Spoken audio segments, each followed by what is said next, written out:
सभी साथियों नमस्कार। मैं विकास कुमार हिस्ट्री लेक्चर राजस्थान से लमूरिया स्टडी पे आपका हार्दिक स्वागत करता हूं। आज की इस क्लास में अपन चंद्रशेखर आज़ाद और भगत सिंह के बारे में पढ़ने वाले हैं और ये देखेंगे कि किस प्रकार से भगत सिंह और चंद्रशेखर आज़ाद ने राष्ट्रीय स्वतंत्रता आंदोलन के दौरान अपनी महत्वपूर्ण भूमिका निभाई और किस प्रकार से आज भी बच्चे बच्चे की जुबान पर चंद्रशेखर आज़ाद और भगत सिंह का नाम रहता है। उन्होंने ऐसे क्या क्या कार्य किए अपने जीवन काल में, उन सभी के बारे में देखेंगे। तो देखिए, चंद्रशेखर आज़ाद का जो जन्म 23 जुलाई 1906 और मृत्यु 27 फरवरी 1931 को। जन्म स्थान था भांवरा गांव, झाबुआ, मध्य प्रदेश के अंदर। माता का नाम था, चंद्रशेखर की माता का नाम था जगरानी देवी और पिता का नाम सीताराम तिवारी। और उपनाम क्या थे इनके? आजाद, बलराज और पंडित जी। यानी कि आजाद नाम से, बलराज नाम से और पंडित जी नाम से चंद्रशेखर आजाद को जाना जाता था। और राम प्रसाद बिस्मिल इन्हें क्या कहते थे? Quick silver. तो क्विक सिल्वर किसका नाम था, उपनाम था चंद्रशेखर आजाद का। और कौन कहता था इन्हें? राम प्रसाद बिस्मिल कहते थे। अब देखिए कि सबसे पहले तो देखो, पिछले क्लास के अंदर मैंने आपको बताया था कि जैसे ही असहयोग आंदोलन की गांधी जी के द्वारा समाप्ति की घोषणा की जाती है चौरी चौरा हत्याकांड के बाद में, तो जो भारतीय राजनीति थी वो एक अलग ही परिवेश में चली जाती है। वहाँ से कुछ मोड़ भारतीय राजनीति में आता है कि लोगों को ये लगता है कि गांधी जी ने असहयोग आंदोलन को गलत बंद कर दिया, समाप्त गलत तरीके से कर दिया। उनको ये बंद नहीं करना चाहिए था, असहयोग आंदोलन चलना चाहिए था। तो जैसे ही वो बंद करते हैं तो भारतीय राजनीति में कुछ नई संस्थाएं उभर कर आती हैं, लोगों का झुकाव नई संस्थाओं की तरफ होता है। तो इसी क्रम के अंदर आप देखोगे कि स्वराज पार्टी की स्थापना हुई थी 1923 के अंदर। उसके बाद में कई क्रांतिकारी ऐसे जो जैसे सुभाष चंद्र बोस हैं, ये आपके भगत सिंह हैं, चंद्रशेखर आज़ाद हैं, ये भी क्या होता है कि स्वराज पार्टी की तरफ आकर्षित होते हैं। उसके अलावा स्वराज पार्टी के बाद में 1924 के अंदर एचआरए की स्थापना होती है। तो इस प्रकार से जैसे ही असहयोग आंदोलन की समाप्ति होगी तो उसके बाद में जो भारतीय राजनीति वो नया रुख अपनाएगी। तो उसी के देखते हैं अपन आगे की किस प्रकार से आगे की घटनाएं घटी। देखिए, तो असहयोग आंदोलन में भाग लेने के कारण 1921 में गिरफ्तार कर लिया गया और कोर्ट में जज थॉमसन क्रेगेट के प्रश्नों के जवाब में निम्न उत्तर दिए। यानी कि जब असहयोग आंदोलन चल रहा होता है और 1921 में जब चंद्रशेखर आजाद को गिरफ्तार किया जाता है, तो जब जज उनसे प्रश्न पूछता है तो उसके जवाब में उन्होंने अपना नाम बताया आज़ाद, पिता का नाम बताया स्वतंत्रता और घर बताया उन्होंने जेल। तो जज भी बहुत उससे ज़्यादा अचंभित हुए कि एक ऐसा लड़का है जो अपना नाम आज़ाद बता रहा है, पिता का नाम स्वतंत्रता, घर का नाम जेल बता रहा है। तो जज ने उसे 23 सप्ताह की सजा दी चंद्रशेखर आज़ाद को। और उसके बाद में आज़ाद मनमथ नाथ गुप्ता व राम प्रसाद बिस्मिल के संपर्क में आए और उन्होंने एचआरए को ज्वाइन किया। यानी कि मनमथ नाथ गुप्ता और राम प्रसाद बिस्मिल के संपर्क में आने पर चंद्रशेखर आज़ाद के द्वारा क्या होता है, एचआरए को ज्वाइन किया जाता है। अब देखिए, इनको पढ़ेंगे। जैसे देखिए, मैंने अभी आपको बताया कि असहयोग आंदोलन की समाप्ति के बाद में एक तो स्वराज दल का गठन हुआ, किसके नेतृत्व में? मोतीलाल नेहरू और चित्तरंजन दास के नेतृत्व में। और दूसरा क्रांतिकारी दलों का भी गठन होता है। कौन से क्रांतिकारी दल हैं? एक तो था एचआरए। तो एचआरए का गठन अक्टूबर 1924 में हुआ। और उसके बाद में जैसे ही एचआरए का विघटन होता है तो उसके बाद में एचआरए का स्थान ले लेता है HSRA, Hindustan socialist Republic association या आर्मी।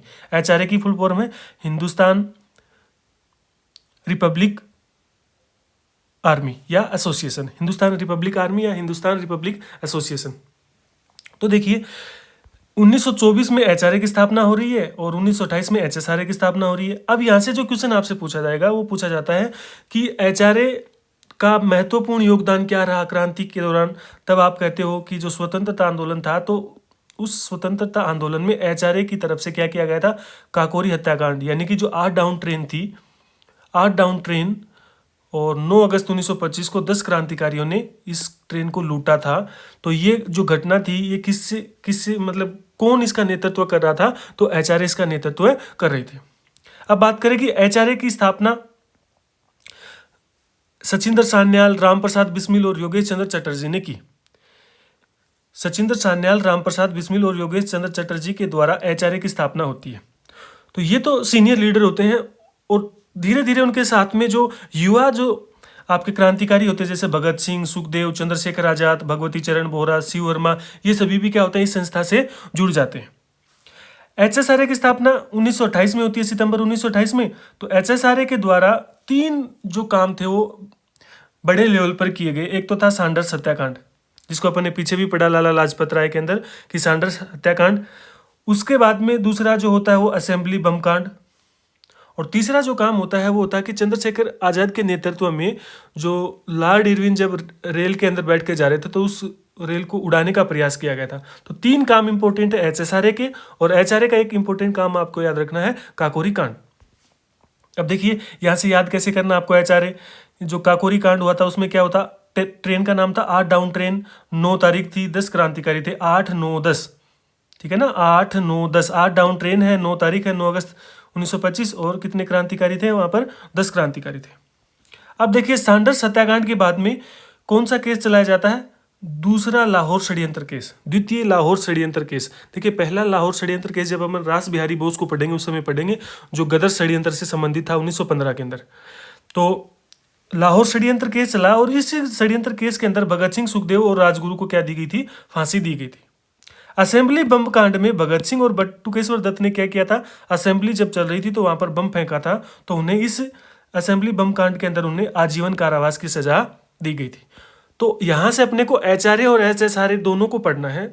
और आप ये देखोगे कि एचआरए और एचएसआरए दो एक ऐसी संस्थाएं थी जिसमें बहुत सारे क्रांतिकारी जुड़े हुए थे और जिनका नेतृत्व चंद्रशेखर आजाद, भगत सिंह के नेतृत्व में वहां पर क्रांतिकारियों को नेतृत्व प्रदान किया जा रहा था। अब आगे बात करें कि एचआरए, हिंदुस्तान रिपब्लिक एसोसिएशन या हिंदुस्तान रिपब्लिक आर्मी, दोनों एक ही बात है।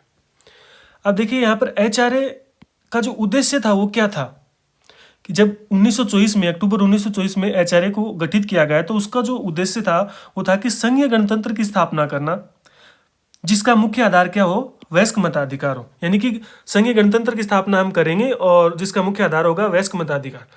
दूसरा जो इसका मुख्य उद्देश्य था वो था कि सोवियत संघ की तरह भारत में भी रेल व वृत्त उद्योगों के राष्ट्रीयकरण का प्रस्ताव रखा। यानी कि जिस प्रकार से सोवियत संघ में जो रेल थी या वृत्त उद्योग थे उनका राष्ट्रीयकरण किया गया था, तो ठीक इसी प्रकार क्या किया जाए, भारत के अंदर भी जो रेल है और जो वृत्त उद्योग है उनका क्या किया जाए, राष्ट्रीयकरण किया जाए। तो इन 2 प्रस्तावों को लेकर, उद्देश्यों को लेकर एचआरए की स्थापना की गई। बात करें स्थापना कब हुई, तो स्थापना हुई अक्टूबर 1924 में। स्थान कौन सा था, कानपुर, यानी कि कानपुर के अंदर एचआरए की स्थापना की गई। स्थापनाकर्ता में कौन कौन थे, सचिंद्र सान्याल के नेतृत्व में राम प्रसाद बिस्मिल और योगेश चंद्र चटर्जी ने एचआरए की स्थापना की। अब यहां से देखिए कि जो अब कोई भी संस्था बनाते हैं, देखो तो किसी संस्था के निर्माण के समय ये उसके कुछ लक्ष्य निर्धारित होते हैं कि किस प्रकार से वो संस्था काम करेगी, उसके मेन लक्ष्य क्या होंगे और वो किस संविधान को मानेगी, किस संविधान को मानकर वो अपने लक्ष्यों की प्राप्ति करेगी। तो यहाँ पर एचआरए का जो संविधान था उसे क्या कहा जाता है, येलो पेपर कॉन्स्टिट्यूशन। एचआरए का संविधान था जिसे किसने तैयार किया था, राम प्रसाद बिस्मिल ने तैयार किया था। तो यहाँ से इंपॉर्टेंट क्वेश्चन बनता है कि येलो पेपर कॉन्स्टिट्यूशन जो था वो किस संस्था से संबंधित था, तो एचआरए से संबंधित था। निर्माण किसने किया, राम प्रसाद बिस्मिल ने इसे तैयार किया। अब बात करें द रिवोल्यूशनरी क्या था, तो 1925 में सचिंद्र सान्याल द्वारा लिखा गया एचआरए का घोषणा पत्र था, जिसमें रूस की भांति भारत में भी क्या किया जाए, सशस्त्र क्रांति का आह्वान किया गया, जिसके लिए धन की आवश्यकता थी और उसकी पूर्ति शासकीय डकैतियों से करने की थी। इसी क्रम में पहला प्रयास था काकोरी कांड। तो देखिए ये क्या है सॉरी, कि द रिवोल्यूशनरी क्या था, इसका घोषणा पत्र था। और घोषणा पत्र में क्या लिखा गया था कि रूस की भांति ही भारत में क्या होनी चाहिए, सशस्त्र क्रांति होनी चाहिए।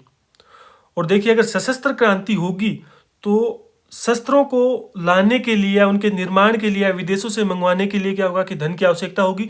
और वो धन कहाँ से लाया जाएगा, जो सरकारी मशीनरी है या जो सरकारी जो खजाना है उसे लूटा जाएगा।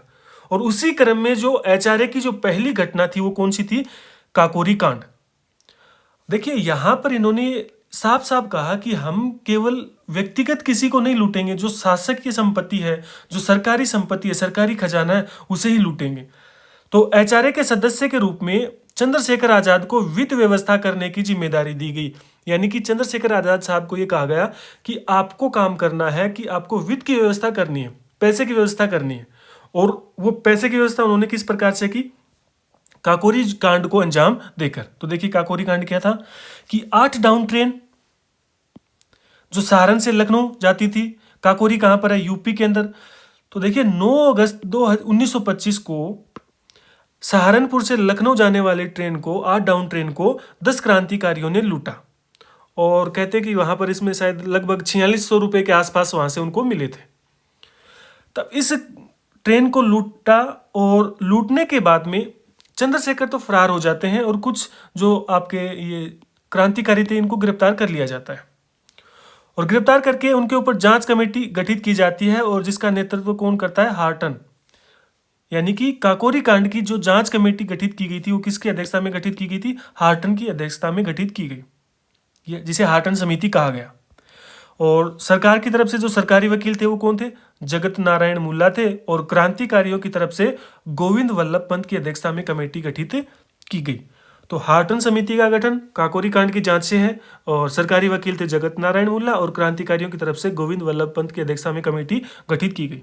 तो जब ये ट्रेन को लूट रहे थे तो अशफाकुल्ला खां जो थे उन्होंने क्या किया था, जो ड्राइवर था ट्रेन का उसके कनपट्टी के ऊपर है ना पिस्टल उन्होंने ताना था और ट्रेन को रुकाकर वहां पर लूट की थी। तो उस समय जो एक व्यक्ति थे मनमथ नाथ गुप्ता क्रांतिकारी, उनके द्वारा गोली चलने पर एक महिला की मृत्यु हो गई थी और सरकार ने क्या कर लिया था? मुकदमा दर्ज कर लिया था और ब्रिटिश सरकार ने काकोरी कांड की जांच हेतु हार्टन कमेटी गठित की। हार्टन समिति ने 40 लोगों को गिरफ्तार करवाया और 1926 में इन पर हैमिल्टन की विशेष अदालत में काकोरी षड्यंत्र केस चला। 40 लोगों को गिरफ्तार करवाया। तो देखिए अभी तो आप कहोगे कि सर आपने तो 10 क्रांतिकारियों का नाम लिया है, तो देखिए 10 क्रांतिकारी तो उस लूट के अंदर थे, बाकी जो धरातल पर जिन्होंने काम किया था तो हार्टन समिति ने 40 लोगों को चिन्हित किया कि इन लोगों ने ना इस काकोरी हत्याकांड में इन सब की मिली भगत है।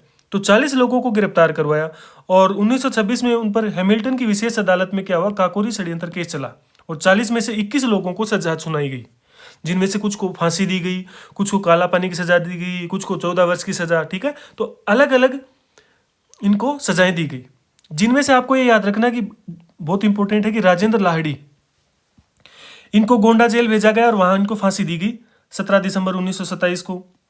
रोशन सिंह को इलाहाबाद जेल, इलाहाबाद की नैनी जेल में भेजा, वहां फांसी दी गई। राम प्रसाद बिस्मिल को गोरखपुर भेजा गया, वहां इनको फांसी दी गई। और अशफाकुल्ला खां को एक अन्य पूरक केस चलाकर फैजाबाद भेजा गया और वहां उनको फांसी दी गई। यानी कि इन 4 व्यक्तियों को फांसी दी गई। तो राजेंद्र लाहिड़ी को तो 17 दिसंबर को, बाकी इन तीनों को 19 दिसंबर 1927 को फांसी दे दी गई। कौन से केस में? काकोरी षड्यंत्र केस के अंदर। उसके अलावा सचिंद्र सान्याल को काला पानी की सजा हुई और मनमथ नाथ गुप्ता को 14 वर्ष की सजा हुई, जिनके पिस्तौल से क्या हुआ था? एक महिला की मृत्यु हो गई थी, उनको 14 वर्ष की सजा हुई थी।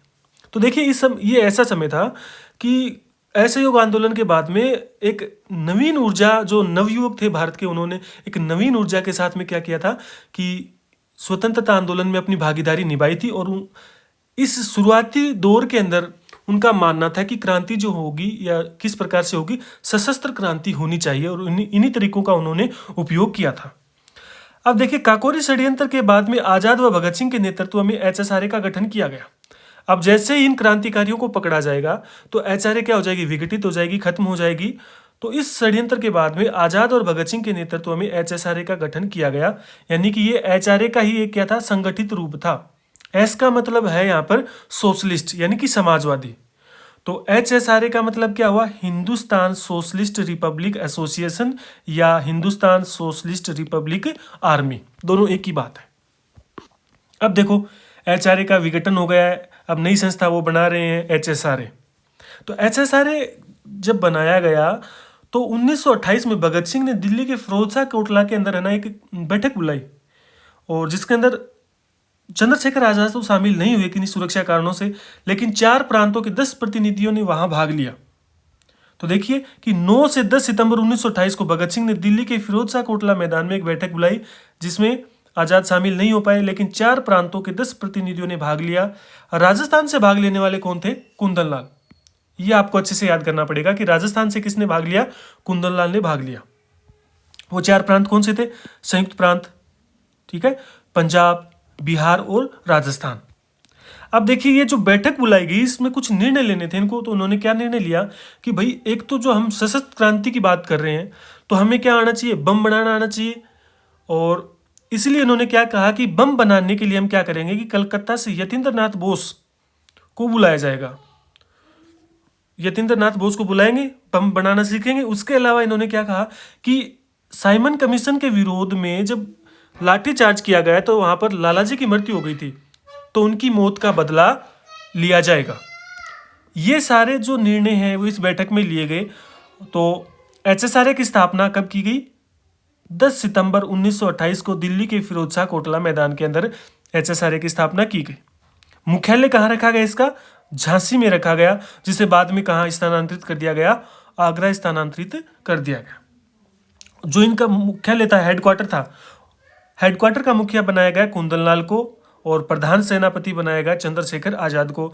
और इसका उद्देश्य क्या था? जिस प्रकार से नाम से ही आप देख रहे हो सोशलिस्ट है, तो इनका उद्देश्य था समाजवादी गणतांत्रिक राज्य की स्थापना करना।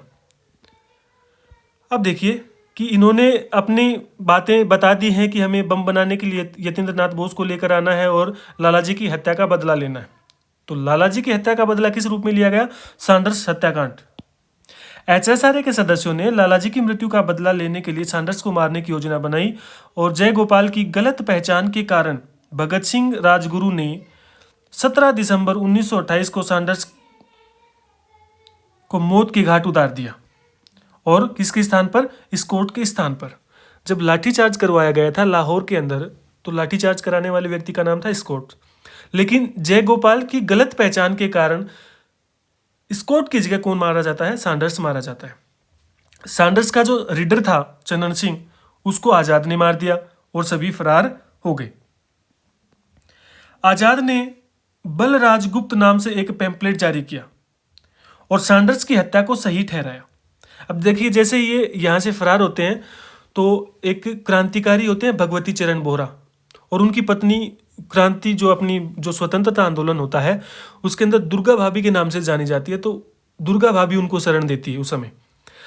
अब आजाद ने बलराज गुप्त नाम से एक पैम्पलेट जारी किया और सैंडर्स की हत्या को सही ठहराया। एक पैम्पलेट जारी कर दिया और कह दिया कि ये जो सैंडर्स की हत्या थी, उन्होंने कहा कि हम ये मानते हैं कि स्कॉट की जगह सैंडर्स मारा गया, लेकिन उन्होंने इस चीज को सही ठहराया। और क्या कहा कि लाखों लोगों के चहेते नेता की एक सिपाही की द्वारा हत्या पूरे देश का अपमान था, इसका बदला लेना भारतीय युवाओं का कर्तव्य था। तो वो नेता कौन थे? लाला लाजपत राय। तो इन्होंने क्या कहा कि लाखों लोगों के चहेते नेता की एक सिपाही के द्वारा हत्या पूरे देश का अपमान था और इसका बदला लेना भारतीय युवाओं का क्या था? कर्तव्य था। इसलिए हमने क्या कर दिया है? सैंडर्स को मार दिया है। सैंडर्स के मारने के बाद में देखिए, ये डेट को आप देखोगे ना तो 17 दिसंबर 1928 की ये घटना है। और उसके बाद में ये दिल्ली असेंबली के अंदर वहां पर बम फेंका जाएगा भगत सिंह के द्वारा, बटुकेश्वर दत्त के द्वारा। तो इन जो घटनाएं इनके बीच में ज्यादा अंतर नहीं है, ज्यादा समय का अंतर नहीं है। ठीक इसी समय अंतराल के दौरान इरविन की हत्या का प्रयास किया गया। आजाद ने भगत सिंह को छुड़वाने के लिए वायसराय इरविन की हत्या का प्रयास किया और निजामुद्दीन रेलवे स्टेशन दिल्ली के पास रेलवे लाइन पर बम लगा दिए, लेकिन इरविन बच गया था। यानी कि ये जो घटना हुई थी आजाद के नेतृत्व में हुई थी और इरविन को बम से उड़ाने का प्रयास किया गया था रेल के अंदर। तो देखिए, अभी जो संस्कृत डिपार्टमेंट की एग्जाम हुई है फर्स्ट ग्रेड की, उस एग्जाम के अंदर ये क्वेश्चन आया था कि एचआरए और एचएसआरए की जो घटनाएं थी ना, उनके क्रम से पूछा गया था कि निम्नलिखित में से कौन सी घटना है जो एचएसआरए के द्वारा नहीं की गई है। तो आपको इसी क्रम में भी चीजें तैयार करनी पड़ेंगी कि एचआरए ने क्या किया था, एचएसआरए ने क्या किया था। अब देखिए आगे, 27 फरवरी 1931 को स्थान था अल्फ्रेड पार्क, इलाहाबाद। चंद्रशेखर आजाद, यशपाल और सुखदेव राज, ये वो सुखदेव नहीं है, ठीक है, अलग सुखदेव है। तो चंद्रशेखर आजाद, यशपाल और सुखदेव राज योजना बना रहे थे, मंत्रणा कर रहे थे इलाहाबाद के अल्फ्रेड पार्क में। तो सीआईडी एसएसपी नोट वेबर की सूचना के आधार पर डीएसपी विश्वेश्वर सिंह की सहायता से पार्क को घेर लिया जाता है। सुखदेव राज तो भाग गए, लेकिन आजाद ने स्वयं को गोली मार ली और शहीद हो गए। देखिए, ये कहते थे कि मैं आजाद हूं, तो इनका एक हमेशा से ये रहा था कि मैं कभी भी अंग्रेजों के हाथ में नहीं आऊंगा, पकड़ में नहीं आऊंगा। तो ये हमेशा से ही फरार हो जाते थे और अंतिम क्षणों में जब इनको ये लगा कि अब मेरे पास कोई चारा नहीं है, यहाँ से मैं फरार नहीं हो सकता, तो इन्होंने खुद को गोली मार ली और शहीद हो गए। और नेहरू ने आजाद को क्या कहा था? कायदा तोड़ने वाला छोटा बालक कहा था। ये कोटेशन अच्छे से तैयार कर लेना कि कायदा तोड़ने वाला छोटा बालक चंद्रशेखर आज़ाद के बारे में किसने कहा था? नेहरू ने कहा था। तो ये था चंद्रशेखर आज़ाद। तो एक महत्वपूर्ण क्रांतिकारी, स्वतंत्रता आंदोलन में एक महत्वपूर्ण भूमिका निभाई इन्होंने। अब इनके साथ में अपने पढ़ेंगे भगत सिंह को। भगत सिंह का जन्म 28 सितंबर 1907 और इनको जो फांसी हुई थी वो 23 मार्च 1931 को हुई थी। भगत सिंह का जन्म स्थान जो है वो बंगा गांव, जिला लायलपुर, पंजाब, जो वर्तमान पाकिस्तान के अंदर है। माता का नाम विद्यापति कौर और पिता का नाम सरदार किशन सिंह या कृष्ण सिंह। इनके द्वारा जो संगठन बनाया गया था वो था नौजवान भारत सभा और HSRA। तो HSRA को तो अपन ने पढ़ा, देखो इन दोनों को मैं एक साथ पढ़ा रहा हूँ, भगत सिंह और चंद्रशेखर आज़ाद को, क्योंकि ये दोनों क्रांतिकारी ऐसे थे जो एक साथ इन्होंने अपने काम किया है। क्रांति के दौरान आप ये कह सकते हो कि स्वतंत्रता आंदोलन के दौरान इन्होंने अपनी जो भूमिका वो एक साथ निभाई। तो इन दोनों को एक साथ याद करना पड़ेगा आपको कि भगत सिंह और चंद्रशेखर आज़ाद, क्योंकि इनकी जो संस्थाएं हैं वो भी एक ही है, HRA और HSRA। अब देखिए यहाँ पर जो संगठन बनाया जाएगा भगत सिंह के द्वारा वो होगा नौजवान भारत सभा। इनकी शिक्षा जो हुई वो DAV कॉलेज और नेशनल कॉलेज लाहौर से। बचपन के इनके साथी थे सुखदेव, और भगत सिंह को क्रांति का मार्ग पर लाने वाले व्यक्ति सुखदेव ही थे। इनका नारा था इंकलाब जिंदाबाद। इंकलाब जिंदाबाद का नारा भगत सिंह ने क्या किया था? पॉपुलर किया था। फांसी लगने से पहले ये किसकी जीवनी पढ़ रहे थे? लेनिन की जीवनी पढ़ रहे थे। ये बहुत ज़्यादा इंपॉर्टेंट क्वेश्चन है कि जब ये इनको फांसी लगानी थी तो जब इनको जो सिपाही था वो इनको लेने के लिए आया तो इन्होंने कहा कि रुको, अभी एक क्रांतिकारी दूसरे क्रांतिकारी को पढ़ रहा है। तो भगत सिंह उस समय क्या कर रहे थे? लेनिन की जो जीवनी थी उसे पढ़ रहे थे। लेनिन रूस के थे और उनकी जीवनी वो पढ़ रहे थे। अब देखिए किस प्रकार से इन्होंने स्वतंत्रता आंदोलन में भाग लिया कि भगत सिंह लाहौर में सचिंद्र सान्याल से मिलने के बाद क्रांतिकारी गतिविधियों में शामिल हो गए और इन्हें प्रशिक्षण देने के लिए सचिंद्र सान्याल ने कानपुर भेजा। यानी कि भगत सिंह को एक प्रकार से ट्रेनिंग देने के लिए सचिंद्र सान्याल ने कहाँ भेजा? कानपुर भेजा। और कानपुर से एक गणेश शंकर विद्यार्थी का एक समाचार पत्र था प्रताप। उस समाचार पत्र से इन्होंने बलवंत सिंह के नाम से क्रांतिकारी लेख लिखे। देखिए चंद्रशेखर आज़ाद का नाम था बलराज और भगत सिंह किस नाम से लिख रहे हैं? बलवंत सिंह के नाम से क्रांतिकारी लिख रहे हैं, क्रांतिकारी लेख लिख रहे हैं। और कहाँ से लिख रहे हैं? गणेश शंकर विद्यार्थी का जो समाचार पत्र था प्रताप, उससे वो लेख लिख रहे हैं। अब देखिए भगत सिंह के कार्य। भगत सिंह के कार्य में दो महत्वपूर्ण जो काम आप देखते हो, एक तो नौजवान भारत सभा की स्थापना और एक केंद्रीय असेंबली दिल्ली बम कांड, और जो तीसरा आप अगर इंपॉर्टेंट देखो तो वो सांडर सत्याकांड। तो सांडर सत्याकांड तो अपने पीछे पढ़ा है, अपन इसको पढ़ेंगे अब नौजवान भारत सभा को और केंद्रीय असेंबली दिल्ली बम कांड को। सबसे पहले देखिए नौजवान भारत सभा स्थापना लाहौर में मार्च 1926 के अंदर किसने की? भगत सिंह, छबीलदास और यशपाल ने मिलकर नौजवान भारत सभा की स्थापना की।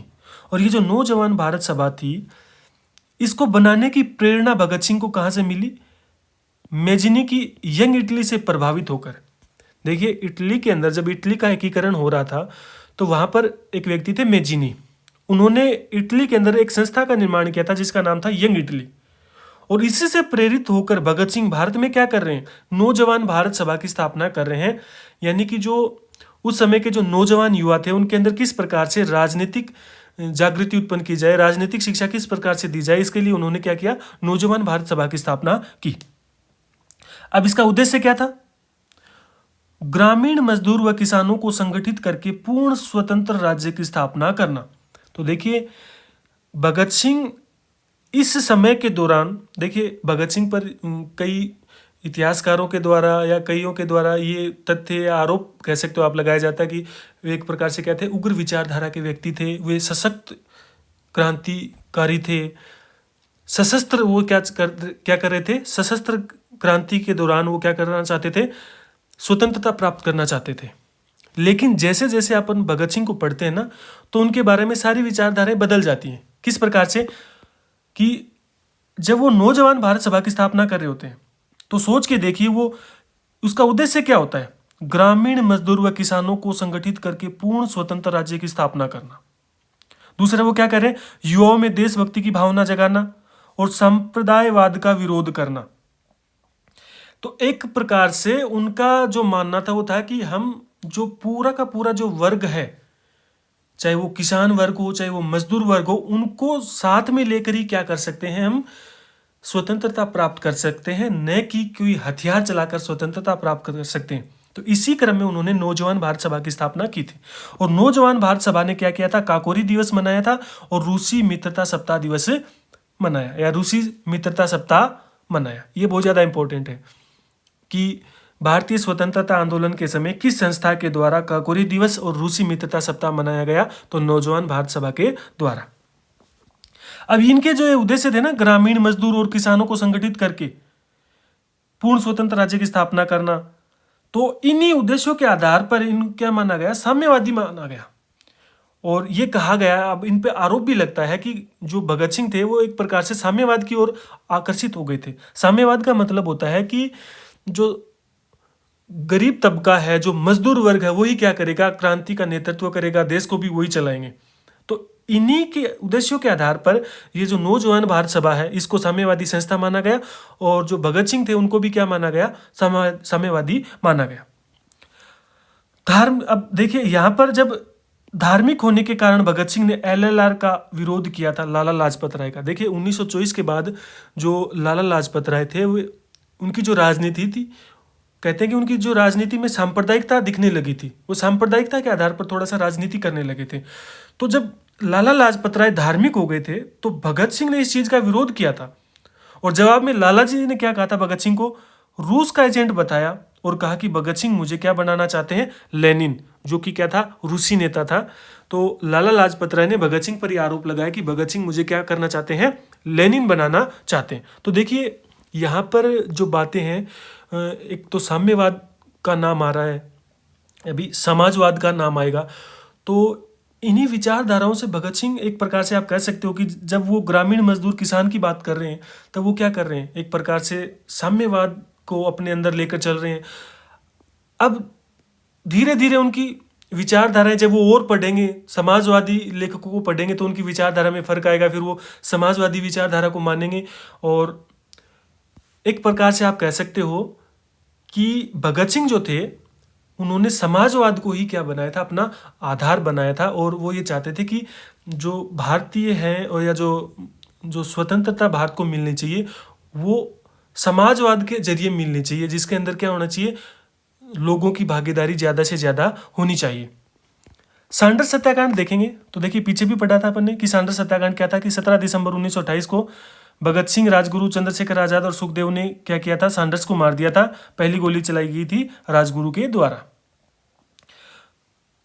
और भगत सिंह वेश बदलकर कलकत्ता चले गए और वहां पर दिसंबर में कांग्रेस के अधिवेशन में भाग लिया था। सैंडर्स हत्याकांड के बाद में भगत सिंह वेश बदलकर कलकत्ता चले गए और वहां पर क्या हुआ था, दिसंबर में कांग्रेस के अधिवेशन के अंदर भाग लिया था। और सैंडर्स हत्याकांड के बाद में इन क्रांतिकारियों को भगवती चरण बोहरा की पत्नी दुर्गावती ने शरण दी थी। और ये जो नौजवान भारत सभा थी, इसका विलय HSRA के अंदर 1928 में कर दिया जाता है। अब देखिए लाहौर षड्यंत्र केस या भगत सिंह ट्रायल। सैंडर्स हत्याकांड में ही भगत सिंह, राजगुरु व सुखदेव पर क्या किया जाता है, लाहौर केस या लाहौर षड्यंत्र केस चलाया जाता है और तीनों को क्या कर दिया जाता है, फांसी दी जाती है। तो लाहौर षड्यंत्र केस को भगत सिंह ट्रायल भी कहा जाता है। और इसी लाहौर षड्यंत्र केस में भगत सिंह और क्या किया गया, सुखदेव को फांसी दी गई थी। भगत सिंह, सुखदेव और राजगुरु, 3 व्यक्तियों को फांसी दी गई। और इससे पहले जो 27 के अंदर भगत सिंह ने विद्रोही छद्म नाम से एक लेख छपवाया था और उस लेख का क्या नाम था, काकोरी के वीरों से परिचय। ये भी आपको याद रखना है कि विद्रोही छद्म नाम से काकोरी के वीरों से परिचय नामक लेख किसने छपवाया, भगत सिंह के द्वारा। HSRA की जो दूसरी सबसे बड़ी घटना थी वो थी केंद्रीय असेंबली बम कांड दिल्ली। तो 8 अप्रैल 1929 को केंद्रीय असेंबली में भगत सिंह और बटुकेश्वर दत्त ने बम फेंका और अपनी गिरफ्तारी दी। और केंद्रीय असेंबली चल रही थी, उसके अध्यक्ष कौन थे, विठल भाई पटेल। तो देखिए इस समय की जो घटनाएं थी वो किस प्रकार से थी कि जैसे उन्होंने सैंडर्स को मारा था, तो अंग्रेजों ने पूरा का पूरा जो तंत्र था, पूरी फोर्स थी, पुलिस थी, वो इनके पीछे लगा दी थी। और इनका ये मानना था कि हमने कोई इतना बड़ा जुर्म भी नहीं किया, लेकिन पूरा जो तंत्र है, पुलिस और अंग्रेज अधिकारी, वो हमारे पीछे लगा दिए गए हैं और जनता हमें क्या कर रही है, थोड़ा सा जनता में गलत मैसेज जा रहा है। तो इनका ये मानना था कि हमारा जो HSRA है इनमें से कोई 2 व्यक्ति जाएंगे और वो अपनी गिरफ्तारी देंगे। लेकिन किस रूप में देंगे कि अभी वर्तमान में असेंबली के अंदर क्या हो रहा है कि जो 2 बिल के ऊपर बातचीत चल रही है, बहस चल रही है, और उन बिलों का हम विरोध करेंगे और विरोध स्वरूप क्या करेंगे, अपनी गिरफ्तारी देंगे, ताकि हम जनता के सामने ये कह सके कि हमारा मकसद कोई किसी की गोली मतलब बंदूक से या गोली चलाकर किसी की हत्या करना नहीं है। हमारा मकसद है कि एक प्रकार से पूरे समाज को लेकर, यानी कि समाजवादी विचारधारा से बिलोंग करते थे, पूरे लोगों को इकट्ठा एक साथ लेकर के हम क्या करें, स्वतंत्रता प्राप्त करें। तो इन्होंने फिर असेंबली में 2 बिलों पर जब बहस चल रही थी तो इन्होंने क्या कर दिया था, वहां पर बम फेंका था और इन्होंने अपनी गिरफ्तारी दी थी। तो उन 2 व्यक्तियों को HSRA के द्वारा चुना गया था कि कौन 2 व्यक्ति वहां बम फेंकेंगे। तो उनमें कौन कौन थे, एक तो भगत सिंह और एक बटुकेश्वर दत्त। तो देखिए जब असेंबली में 2 बिलों पर बहस चल रही थी, और कौन कौन से बिल थे वो, पब्लिक सेफ्टी बिल और ट्रेड डिस्प्यूट बिल। इन दोनों बिलों का उद्देश्य था, इनका उद्देश्य इन दोनों बिलों का विरोध करना था, यानी भगत सिंह बटुकेश्वर दत्त, या आप कह सकते हो कि HSRA का जो मोटिव था वो क्या था, इन दोनों बिलों का विरोध करना था। बम फेंकने के बाद में इन्होंने 3 नारे लगाए और पर्चे फेंके जिन पर क्या लिखा हुआ था, बहरों को सुनाने के लिए धमाकों की आवाज जरूरी है। और कौन कौन से नारे इन्होंने दिए, इंकलाब जिंदाबाद, साम्राज्यवाद मुर्दाबाद और सर्वहारा जिंदाबाद। ये तीनों नारे इन्होंने जब बम फेंके असेंबली के अंदर, तो उस समय इन्होंने नारे लगाए, इंकलाब जिंदाबाद, साम्राज्यवाद मुर्दाबाद और सर्वहारा जिंदाबाद। अब देखिए असेंबली बम कांड के बाद दोनों पर अभियोजन चलाया गया। भगत सिंह का पक्ष अरुणा असफ अली ने रखा। दिल्ली सत्र न्यायालय ने 12 जून 1929 को दोनों को आजीवन कारावास दे दिया। यानी दिल्ली असेंबली जो षड्यंत्र केस था उसमें दोनों को क्या दिया गया, आजीवन कारावास दिया गया। भगत सिंह को मियानवाला जेल और बटुकेश्वर दत्त को लाहौर जेल भेज दिया। तो भगत सिंह ने कैदियों के साथ जेल में हो रहे अत्याचार के खिलाफ भूख हड़ताल शुरू कर दी, जिसके बाद भगत सिंह को मियानवाला जेल से कहाँ रेफर कर दिया, लाहौर जेल रेफर कर दिया, और वहां पर उनके ऊपर लाहौर षड्यंत्र केस शुरू किया गया। लाहौर जेल में अन्य साथियों ने भी भूख हड़ताल शुरू कर दी, और भूख हड़ताल के 64वें दिन एक व्यक्ति थे जतिन दास, तो 64 दिनों तक उन्होंने भूख हड़ताल की थी, और 64वें दिन 13 सितंबर 1929 को वे शहीद हो गए थे। नेक्स्ट है कि लाहौर षड्यंत्र मामले में 16 लोगों को अभियुक्त बनाया गया, और 7 अक्टूबर 1930 को जज ने फैसला सुनाया, जिसमें भगत सिंह, सुखदेव और राजगुरु को फांसी की सजा सुनाई और अन्यों को आजीवन कारावास दे दिया। यानी कि भगत सिंह, सुखदेव, राजगुरु को किस मामले के अंदर फांसी की सजा सुनाई गई, तो लाहौर षड्यंत्र केस, या आप कह सकते हो द्वितीय लाहौर षड्यंत्र केस के अंदर। इस फैसले के खिलाफ नौजवान भारत सभा ने प्रीवी काउंसिल लंदन में अपील की, मगर अपील क्या होकर दी गई, खारिज कर दी गई। जैसे ये फैसला सुनाता है जज, तो इस फैसले के खिलाफ जो लंदन के अंदर भारतीयों की जो अपील करने वाली सबसे बड़ी संस्था है वो कौन सी थी, प्रीवी काउंसिल थी। तो वहाँ पर नौजवान भारत सभा ने क्या की, अपील की, लेकिन वो अपील खारिज कर दी गई। तो उसके बाद में नौजवान भारत सभा ने 17 फरवरी 1931 को भगत सिंह दिवस मनाया। ये इंपॉर्टेंट है कि भगत सिंह दिवस कब मनाया गया और किसके द्वारा मनाया गया, तो नौजवान भारत सभा के द्वारा 17 फरवरी 1931 को।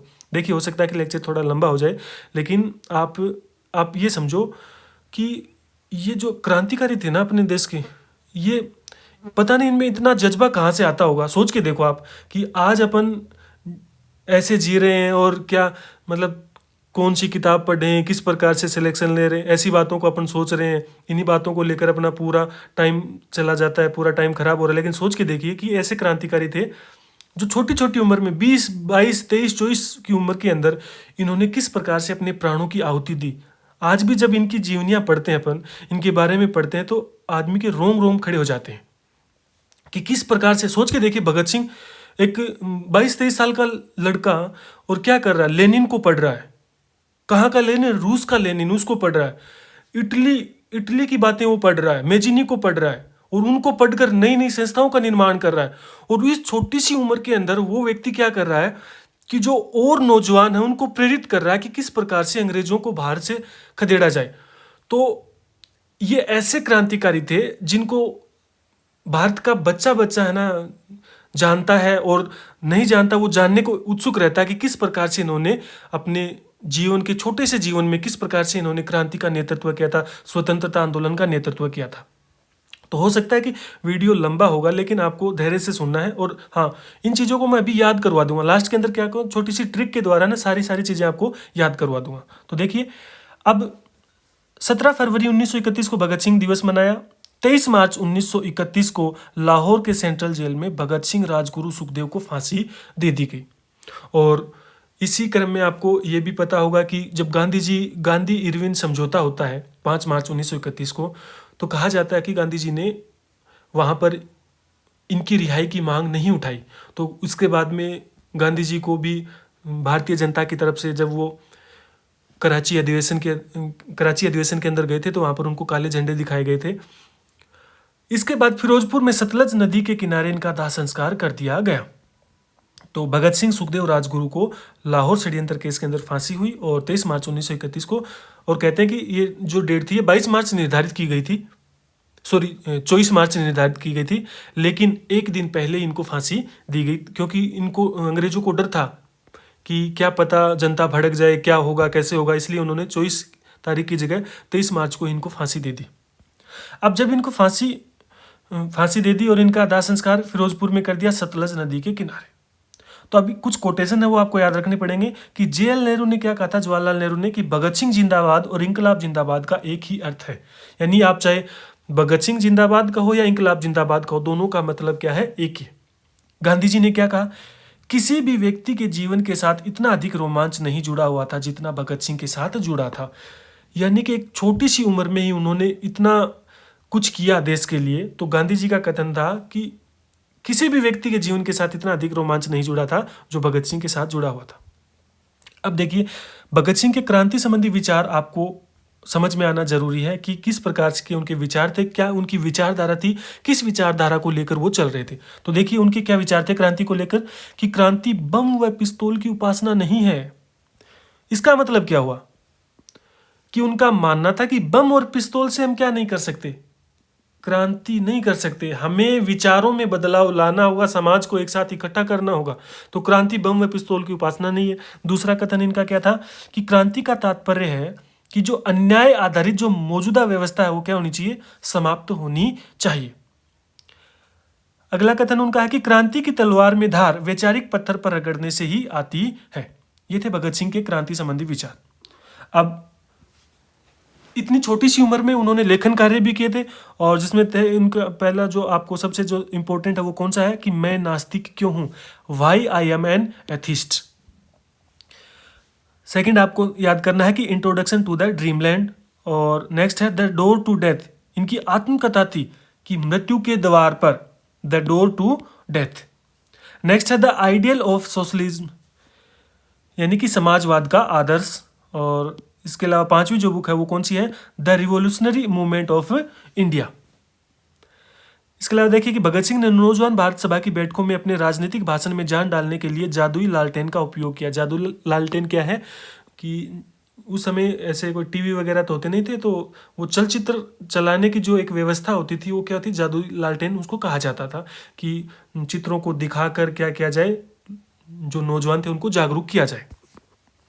उसके अलावा भगत सिंह व सुखदेव ने विद्यार्थियों की राजनीतिक शिक्षा के लिए लाहौर स्टूडेंट्स यूनियन की स्थापना की या लाहौर स्टूडेंट्स यूनियन गठित की।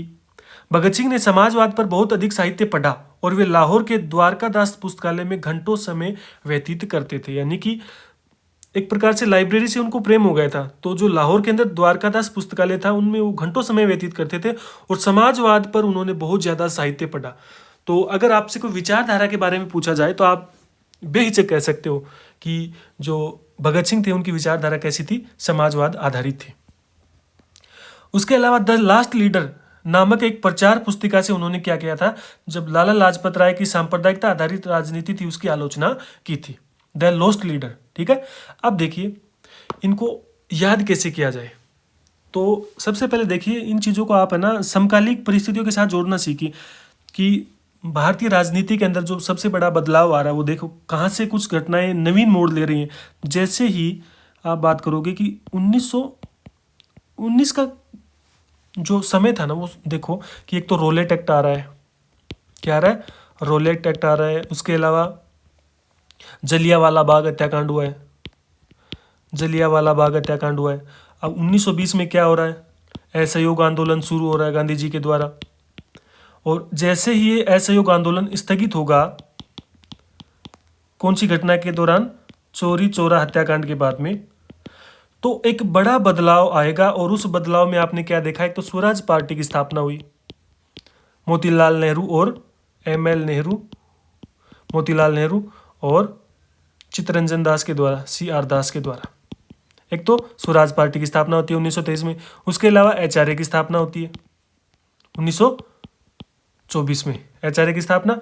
और 1926 में भगत सिंह के द्वारा नौजवान भारत सभा की स्थापना, नौजवान भारत सभा की स्थापना 1926 के अंदर। आगे देखोगे, HRA जब विघटित हो जाता है, ये तो 1926, और HRA जब विघटित होता है ठीक इसके 2 साल बाद में क्या होता है? HSRA का गठन हो जाता है 1928 में। आज के इस क्लास के अंदर अपने को जो अपन ने पढ़ा वो ये पढ़ा, HRA और HSRA, नौजवान भारत सभा को। अब याद कैसे करें? देखो, आपने HRA को अलग अलग टुकड़ों में तोड़िए, HRA लिखिए और HSRA लिखिए। HRA की कौन सी घटना थी? सबसे इंपॉर्टेंट घटना HRA के द्वारा कौन सी थी? काकोरी हत्याकांड या काकोरी ट्रेन जो कांड था वो। और इस काकोरी कांड के बाद में कौन सी समिति गठित की गई थी? हार्टन समिति गठित की गई थी। सरकारी वकील कौन था? जगत नारायण मुल्ला, जगत नारायण मुल्ला। और क्रांतिकारियों की तरफ से कौन था? GB पंत, गोविंद वल्लभ पंत। अब याद कैसे करें? देखो, और उसके अलावा देखो HRA की अगर बात कर रहे हो आप, तो HRA में एक और क्या था? HRA को देखो याद कैसे करना है। देखो, HRA यानी क्या है? हरा। क्या है? हरा। HRA को याद कैसे करना है? HRA यानी हरा। और हरे के साथ में आपने क्या याद कर लिया? पीला। हरे के साथ में क्या याद करा? पीला। चलो पीला कलर कर देता हूँ, इसमें याद रहेगा आपको कि हरे के साथ में क्या याद करना है आपको? पीला। तो आपने पीला यानी येलो, YELLO, शायद दिख नहीं रहा होगा, चेंज करना पड़ेगा कलर। चलो यही कर देता हूँ फिर से। देखो, हरे के साथ में आपने क्या याद करना? पीला। यानी कि जो येलो पत्र था वो किसका था? HRA का। यानी कि जो संविधान बनाया गया था HRA का, वो क्या कहलाता था? येलो पत्र था। और वो किसने बनाया था येलो पत्र? राम प्रसाद बिस्मिल के द्वारा, राम प्रसाद बिस्मिल के द्वारा। तो याद कैसे करना? देखो, हरा है, हरे के साथ में आपने पीला याद कर लिया। और पीला का मतलब क्या हुआ? जब पीले चावल कब दिए गए थे? जब अयोध्या में अभी राम मंदिर का निर्माण हुआ था, तो लोगों ने पीले चावल दिए थे ना, पीले चावल बांटे थे।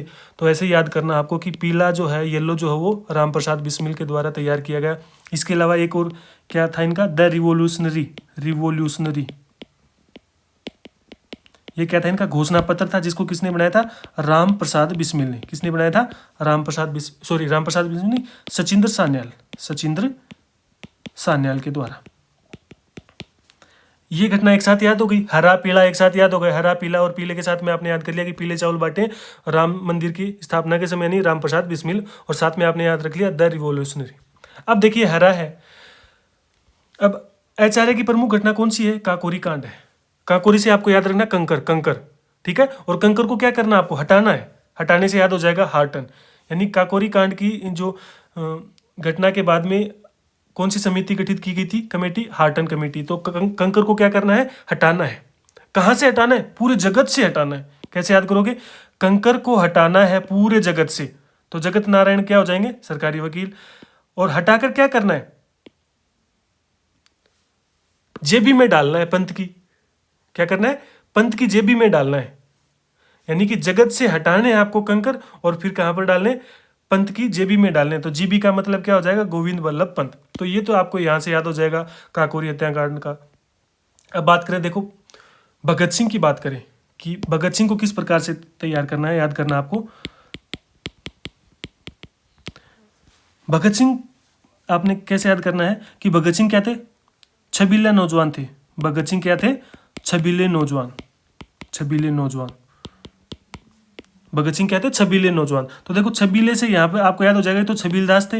एक 26 से याद करोगे, 26 यानी 1926, ठीक है। और नौजवान का मतलब क्या हुआ? नौजवान भारत सभा की स्थापना नौजवान भारत सभा की स्थापना कब की गई? 1926 में की गई। किसके द्वारा? भगत सिंह के द्वारा। तो भगत सिंह क्या थे? छबीले नौजवान थे। और भगत सिंह को क्या नहीं होता था? सांड का, है ना, सांड और बम का डर नहीं लगता था। बम का डर नहीं लगता था। अब यहाँ से क्या याद करना आपको कि भगत सिंह का जो उन्होंने जो एक घटना थी सांडर सत्याकांड, उसके अंदर मुख्य भूमिका निभाई। उसके अलावा जो दिल्ली वाला जो असेंबली बम कांड था उसके अंदर उन्होंने मुख्य भूमिका निभाई। तो सांड और बम का डर नहीं लगता था। क्यों? क्योंकि वो कभी डरते नहीं थे। मृत्यु से उनको डर नहीं लगा। मृत्यु से उनको डर नहीं लगा, यानी कि डेथ। तो डेथ से डर नहीं लगा, तो डेथ से आप क्या याद कर लोगे? इनकी जो आत्मकथा थी डोर टू डेथ, क्या थी इनकी आत्मकथा? Door to death, the door to death. तो यहां से याद हो जाएगा कि इनको डेथ से डर नहीं लगता, तो डोर टू डेथ याद हो जाएगी। तो कैसे याद करोगे कि भगत सिंह छबीला नौजवान था, उनको सांड और बम का डर नहीं लगता था क्योंकि वो डेथ से कभी डरे नहीं। और क्यों नहीं डरे डेथ से? क्योंकि वो नास्तिक थे। क्या थे वो? नास्तिक थे। तो एक इनकी बुक एक और याद हो जाएगी कि आई एम एथिस्ट, ठीक है ना। क्या थी इनकी? Why I am an atheist, यानी कि मैं नास्तिक क्यों हूँ। तो ये बुक भी आपको यहाँ से तैयार हो जाएगी। और उसके अलावा एक ये चीज़ तैयार कर लो कि वो जो डोर टू डेथ थी ना, तो वो डोर के ऊपर क्या कर रहे थे? तलवार लेके बैठे थे। डोर के ऊपर क्या कर रहे थे? तलवार लेकर बैठे थे। तो उनके जो क्रांति संबंधित विचार थे कौन से थे? कि क्रांति की तलवार में धार जो होती है वो क्या होती है? वैचारिक पत्थर पर रगड़ने से आती है। तो यहाँ से तलवार से एक ये कोटेशन भी याद हो जाएगा। तो याद कैसे करना है फिर से देख लो कि भगत सिंह क्या थे? छबीले नौजवान थे। छबीले का मतलब छबीलदास हो गया, और छब्बी का मतलब 1926, नौजवान का मतलब नौजवान भारत सभा की स्थापना। तो वे क्या करते थे? सांड और बम से उनको डर नहीं लगता था। तो सांडर सत्याकांड में वो शामिल थे। उसके अलावा असेंबली बम कांड में वो शामिल थे। क्यों नहीं लगता था? क्योंकि उनको मरने का डर नहीं है, डेथ का डर नहीं है। तो डोर टू डेथ उनकी क्या थी? आत्मकथा थी। उसके अलावा वो क्या थे? डेथ से इसलिए नहीं डरते क्योंकि नास्तिक थे। तो इनकी ये बुक का नाम हो गया। और ये तलवार जो थे वो क्या थे? इनके क्रांति संबंधी विचार थे कि जो क्रांति की जो तलवार है उसमें जो धार होती है वो क्या होते हैं? वैचारिक पत्थर पर रगड़ने से आती है। ठीक है। और वीडियो जो आपको पसंद आते हैं तो लाइक, शेयर और सब्सक्राइब जरूर कीजिएगा चैनल को। और कमेंट बॉक्स में कमेंट जरूर डालिएगा। धन्यवाद।